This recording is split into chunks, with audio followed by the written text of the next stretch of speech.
날마다 큐티하는 여자 김양재 목사입니다. 오늘 큐티인 말씀은 출애굽기 28장 15절에서 43절까지예요. 하나님 아버지, 왕같은 제사장으로 거룩하게 구별된 삶을 살아갈 수 있도록 말씀해 주시옵소서. 듣겠습니다. 거룩하게 구별된 삶을 살려면 첫째, 주위 사람들을 보석처럼 여겨야 합니다. 오늘 15절에서 하나님이 모세에게 너는 판결 흉패를 애보 짜는 방법으로 정교하게 짜서 만들라고 하십니다. 그리고 17절 이하를 보니 이 흉패의 4줄로 12지파를 상징하는 12개의 보석을 달고 금태에 물려 단단하게 고정하라고 하세요. 그리고 21절에서 각 보석에 각 지파의 이름을 하나씩 새기라고 하십니다. 제사장은 하나님께 나아갈 때 혼자 가는 것이 아니라 이스라엘 12지파 모두를 가슴에 단단히 품고 나아가야 합니다.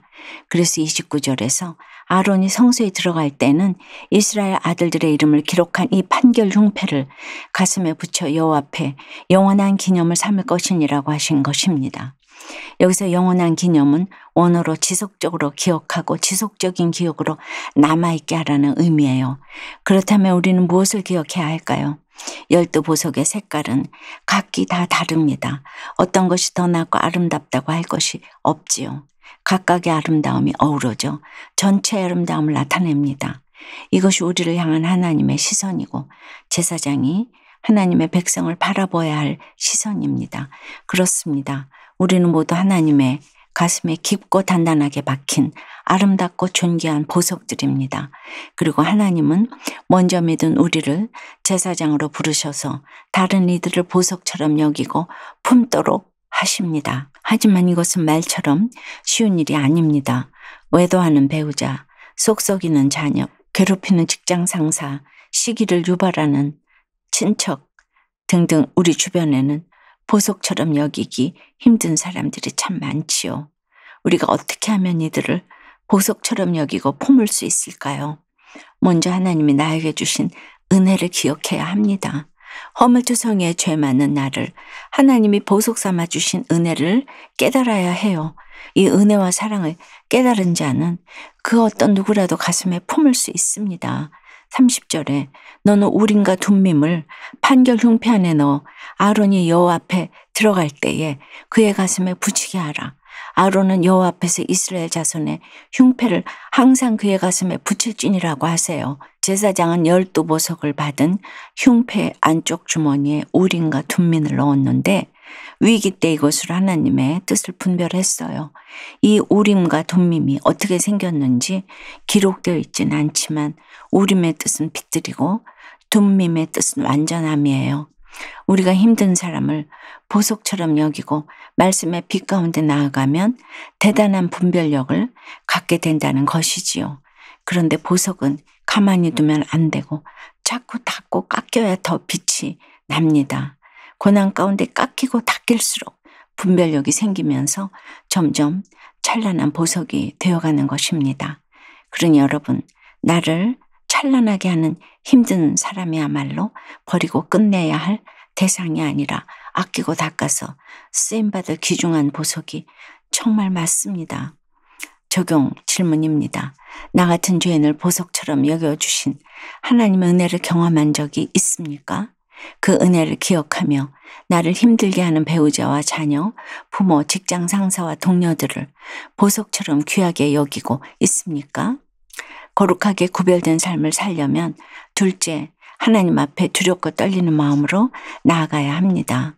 31절과 32절에 너는 에봇 받침 겉옷을 전부 청색으로 하되 두 어깨 사이에 머리 들어갈 구멍을 내고 그 주위에 갑옷깃같이 깃을 짜서 찢어지지 않게 하라고 하십니다. 에봇이 보석과 금줄로 연결되어 있기에 자주 입다 보면 목 부분이 헤어져 찢어질 수 있으니 그 주변의 깃을 튼튼히 보강하라는 것입니다. 이처럼 제사장은 지속적으로 자신을 돌아보아야 합니다.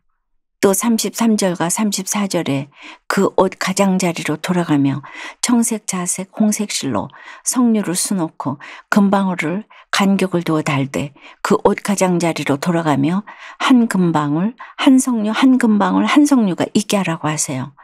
그리고 35절에 보니 아론이 있고 여호와를 섬기러 성소에 들어갈 때와 성소에 나올 때에 그 소리가 들릴 것이라.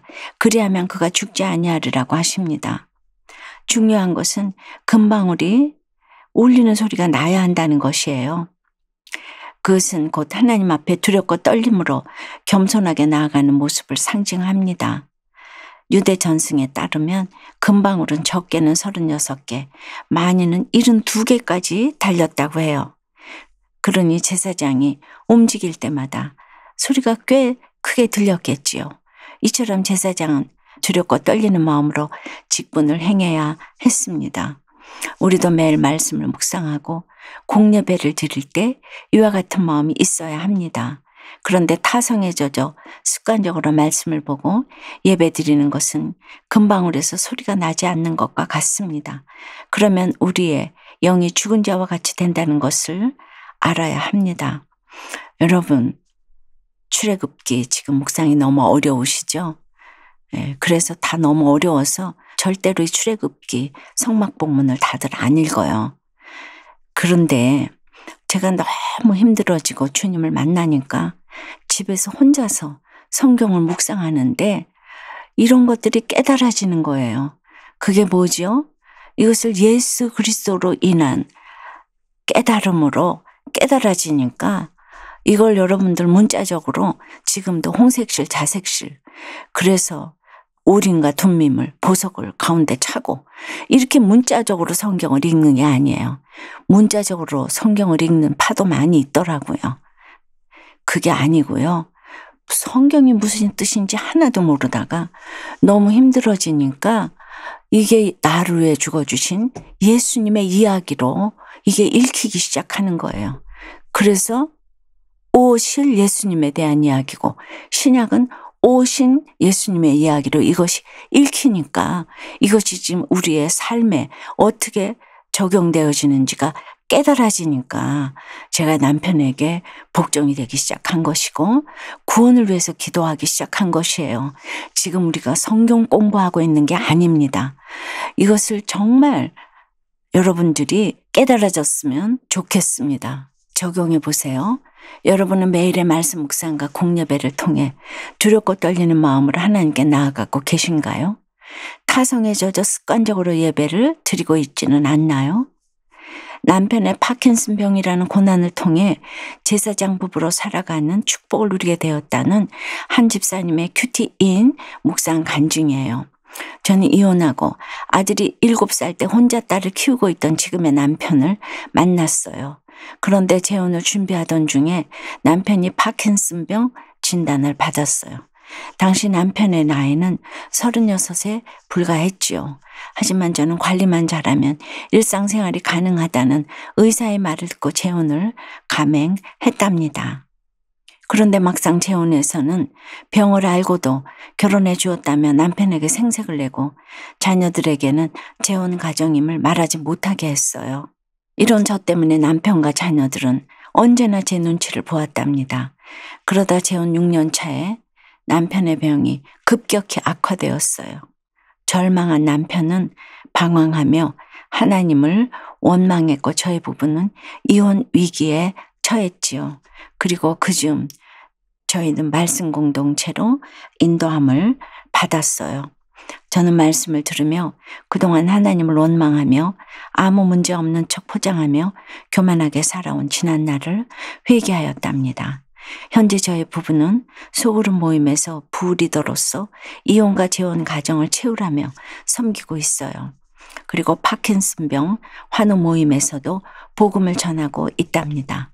하나님은 오늘 29절 말씀처럼 남편의 파킨슨병이라는 고난이 보석이 박힌 판결 형패가 되게 해 주셨어요. 세상에서 잘 먹고 잘 살고자 재혼한 저희 부부에게 고난을 통해 복음을 전하는 제사장으로 살아가는 축복을 주신 하나님 감사해요. 저의 적용은 저의 눈치를 보고 살아온 남편과 자녀들에게 지시하지 않고 부탁하겠습니다.